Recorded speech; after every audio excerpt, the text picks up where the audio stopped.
Chest is one of the most enjoyable muscle groups to train, yet at the same time, it seems to be a muscle group that many people struggle with developing.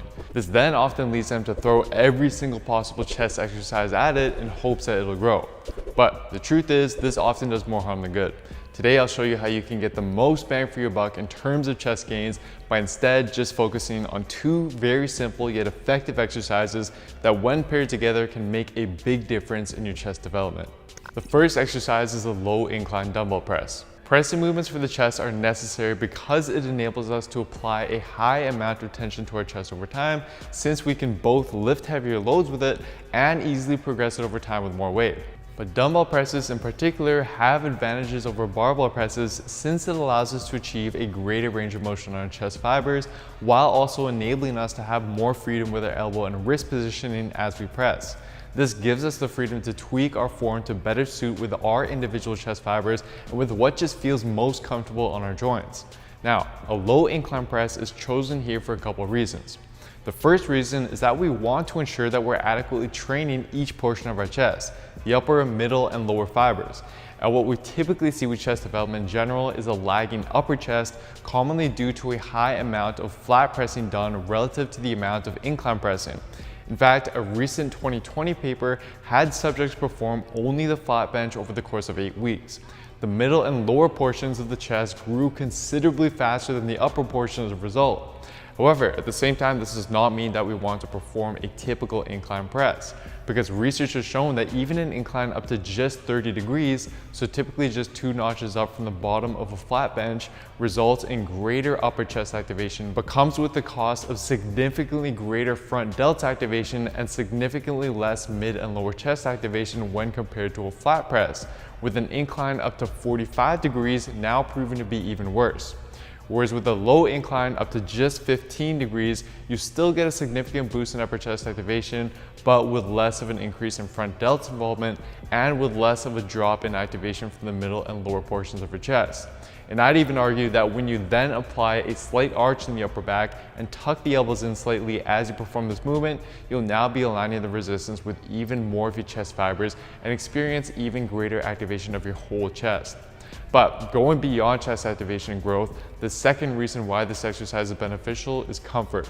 This is because with the flat dumbbell press at the bottom position, your shoulder tends to be put in an internally rotated position, which can become problematic or uncomfortable on your shoulders, especially if you lack sufficient shoulder mobility. But by adding a slight incline, your shoulders will be now placed in a slightly externally rotated position, which for many is just a much more comfortable pressing position for the shoulder to be in. Now, this isn't to say that flat dumbbell pressing is bad and should be avoided, but it's just another unique benefit of the low incline press and is why I highly recommend that you include it in your routine.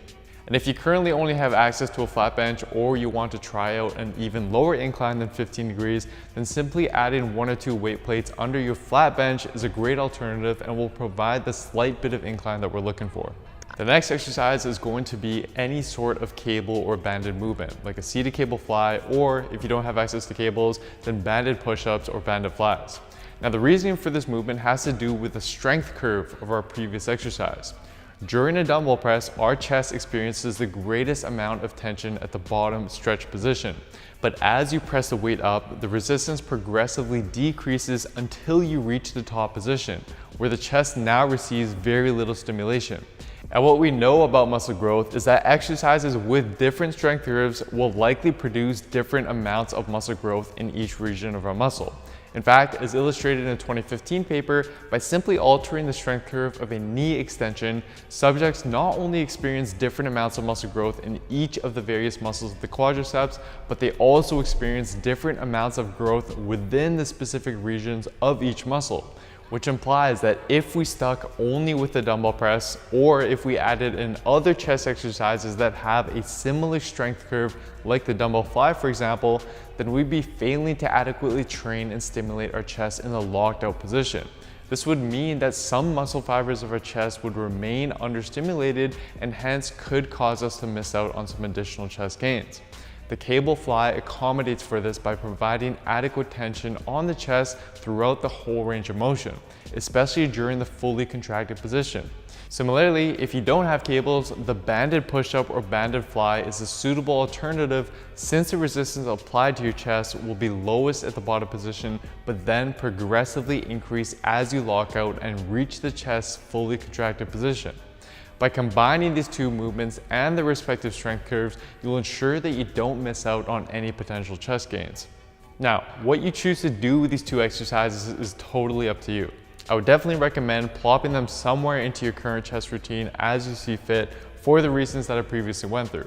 And if you're currently doing a ton of different exercises and volume for your chest, yet you're not making any progress, then simply shifting more of that volume and effort to these two movements instead, while focusing on performing them with proper form and progressing them over time will do wonders for your chest development.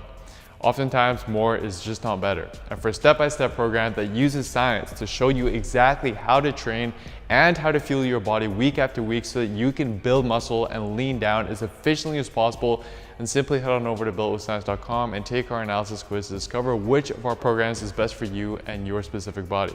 Anyways, that is it for today, guys. Thank you so much for watching. Hope you enjoyed the video. Please don't forget to show your support by giving the video a like, leaving a comment down below as to what you'd like to see me cover next, subscribing to the channel, and turning on notifications for the channel as well, as this all really does help me out. Thank you so much, and I'll see you next time.